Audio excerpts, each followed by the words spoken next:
The Treasury's auction book showed demand slipping, just as the United States crossed $37.47 trillion in national debt, according to Treasury data published in September 2025. Traders watching the bond desk were confronted with an uncomfortable reality. To keep government obligations current, Washington had to borrow trillions more each year, layering fresh issuance on top of maturing bonds, a cycle that seemed endless. Unlike households, governments do not retire debt when it matures. They roll it, issuing new securities to pay back the old. The pace of issuance has been accelerating because the gap between tax revenues and spending has widened under recent legislation. On July 3, 2025, Reuters reported that a sweeping tax and spending bill signed by President Donald Trump was forecast to add more than $3 trillion to the deficit over the next decade. Analysts at the Committee for a Responsible Federal Budget warned that the Senate's preferred version could balloon the figure to nearly $5 trillion if temporary provisions were extended. This expansion was not taking place in a vacuum. Treasury had already scheduled record-sized auctions to cover outlays for Social Security, Medicare, defense, and interest payments that themselves now consume more than $1 trillion annually. Each new borrowing operation is less about financing future investment and more about patching immediate obligations. The effect on debt sustainability metrics has been stark. Reuters noted in June 2025 that America's debt-to-GDP ratio already exceeded 100%, and the Congressional Budget Office projects it will climb to 156% by 2055 if current policy persists. That projection assumes moderate growth in interest costs. If rates remain higher for longer, the debt burden climbs more steeply. Markets have begun testing those assumptions. In August 2025, Bloomberg tracked a softening of demand from foreign central banks at long bond auctions, leaving primary dealers to absorb larger shares, a sign of fragility. The higher yields required to entice buyers feed directly back into interest costs, worsening the fiscal loop. China's role in this cycle is complicated. In July 2025, Reuters reported that China's holdings of U.S. Treasuries fell to $756.3 billion, the lowest since 2009. This was not an isolated dip. It reflected a multi-year trend of gradual reduction.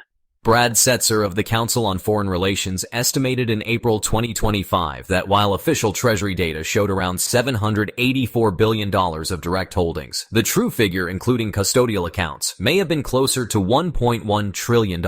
The ambiguity exists because China often purchases through intermediaries in Belgium or the Cayman Islands, obscuring direct exposure. The reduction nonetheless raises questions about whether Beijing is diversifying away from the dollar in response to rising geopolitical risk. U.S. Treasury Secretary Scott Bessent argued in April 2025 via Reuters that China was not weaponizing its holdings and in some cases was, doing the opposite by recycling trade surpluses through indirect purchases. His statement suggested continuity rather than rupture. Yet the optics of visible selling carry political weight. Each month, the Treasury International Capital Report shows China's share slipping, while Japan, the United Kingdom, and other allies take up slack. In June 2025, foreign holdings overall climbed to a record $9.13 trillion, even as China trimmed its allocation. That divergence shows Beijing's pullback has not collapsed demand, but it highlights an emerging vulnerability. The United States relies more heavily on friendly governments and private investors to refinance its debt. The underlying question is why Washington must borrow so much simply to meet obligations. Part of the answer lies in structural deficits.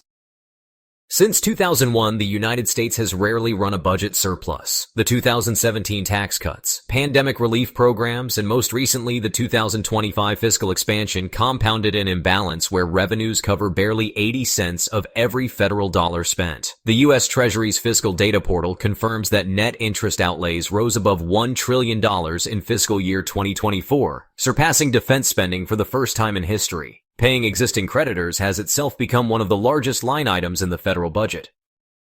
Borrowing is not inherently destabilizing if growth and inflation reduce debt ratios. But, growth has been uneven. The IMF's July 2025 World Economic Outlook projected U.S. growth of about 2.1% for the year, which is slower than 2023, while inflation held near 3%. With 10-year Treasury yields hovering around 4.5%, the math honestly implies real borrowing costs close to or even above growth rates, a classic warning sign in debt sustainability analysis. Economists from the Peterson Institute note that when effective interest rates exceed nominal GDP growth, debt ratios tend to climb inexorably unless primary surpluses are achieved. The United States is running the opposite primary deficits that require fresh borrowing before interest is even considered. China's selling intersects with this arithmetic in ways that extend beyond symbolism. By trimming visible holdings, Beijing reduces its vulnerability to the U.S. Financial sanctions have become, a real concern after Russian reserves were frozen back in 2022.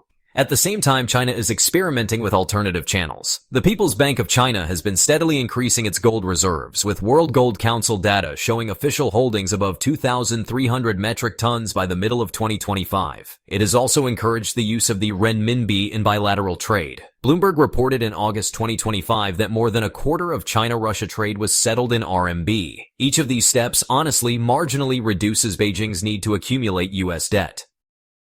Yet, selling treasuries carries costs for China as well. The yuan remains tightly managed, and treasury holdings provide important liquidity buffers to help stabilize its currency. Large-scale dumping would actually strengthen the RMB, which could hurt exports, while at the same time eroding the value of the remaining reserves. That's why experts like Brad Setzer argue the reduction is slow and managed, not a flood. Still, the symbolism of China's holdings falling to levels last seen in 2009 while U.S. It really highlights an asymmetry. The United States must issue more, while its chief rival is, publicly signaling less willingness to absorb it. The domestic investor base partly offsets this. U.S. banks, pension funds, and mutual funds hold trillions in treasuries because they remain the benchmark risk-free asset. But, the costs are becoming visible. The Wall Street Journal reported in July 2025 that pension managers face negative funding gaps when treasury yields spike, forcing rebalancing. Rising yields also crowd out private borrowing as mortgage and corporate bond rates track higher. That feeds into slower growth, which in turn worsens fiscal ratios. The cycle becomes self-reinforcing. More borrowing raises yields, higher yields raise costs, and costs necessitate more borrowing. Midway through 2025, an unsettling data point shifted perceptions. The Treasury's June borrowing estimates projected quarterly issuance of nearly $1.1 trillion, a record outside crisis periods. Investors were forced to reckon with the fact that America's borrowing is not a temporary artifact of recession, but a structural feature of its fiscal system. If so, the notion that treasuries are perpetually safe because the United States can always issue more begins to encounter a logical boundary: investor willingness and global confidence. Without those, the mechanism falters. This raises a deeper question. How much of the U.S. fiscal model rests on the assumption that the world has no better alternative? Japan's role illustrates the counterpoint. As of mid-2025, it remained the largest foreign holder of treasuries at over $1.1 trillion, even while its own public debt surpassed 250% of GDP. This paradox shows that high debt ratios do not automatically undermine investor demand if institutional credibility is maintained. But Japan's case relies on domestic ownership and a captive savings pool, features the United States does not fully replicate. America relies on global capital flows to finance deficits, making foreign perceptions more consequential. That is why China's reductions, however gradual, attract outsized attention. The IMF's debt sustainability framework emphasizes that reserve currency issuers enjoy greater tolerance. The dollar still represents nearly 60% of global reserves as of mid-2025, according to IMF data. That privilege allows Washington to borrow in its own currency at lower rates than emerging markets could. Yet the privilege is not costless. As debt levels mount, questions arise about whether the United States is abusing its status. Fitch Ratings in 2023 downgraded U.S. sovereign credit from AAA to AA+, citing governance concerns. While markets shrugged at the time, the precedent illustrates a path where tolerance has limits. For China, reducing exposure may be less about triggering crisis and more about long-term positioning.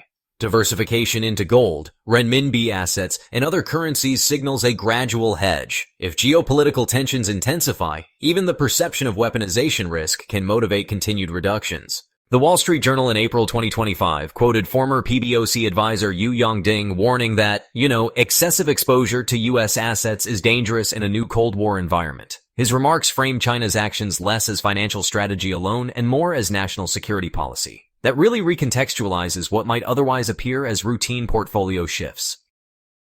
From Washington's vantage point, the imperative remains clear. Regardless of foreign demand patterns, the Treasury must borrow to cover obligations. Tax increases are politically constrained, spending cuts face entrenched constituencies, and entitlement obligations expand as the population ages. The 2025 bill expanded child tax credits and defense spending simultaneously, emblematic of bipartisan demands pulling in opposite fiscal directions.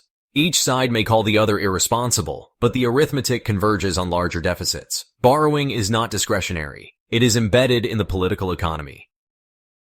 This dynamic leaves the U.S. in a peculiar position. It issues the world's most trusted asset, yet must constantly reassure markets that demand will persist. It depends on rivals like China, yet also on allies like Japan and the UK, to recycle savings into its bonds. It frames debt as sustainable because it can always borrow more, yet rising interest costs reveal the fragility of that logic. It dismisses the risk of foreign divestment, yet celebrates record foreign holdings when they rise. Each fact is true in isolation. Together they form a tension that resists easy resolution. By September 2025, the Treasury's own projections made the stakes plain without major policy shifts. Net interest will exceed $1.3 trillion annually by 2027, more than the combined budgets of defense and education. Such numbers anchor the debate less in ideology and more in simple capacity. Every fresh auction is a test of whether investors will accept the logic that U.S. debt, however vast, remains the safest option. For now, they have. But the sight of China steadily lowering its visible stake while Washington piles on trillions forces a question that lingers uncomfortably in trading rooms and policy circles alike. How long can the world's largest debtor rely on confidence alone to keep borrowing without end? We're glad you're enjoying this video. Please like and subscribe. Check out another video that is now on your screen.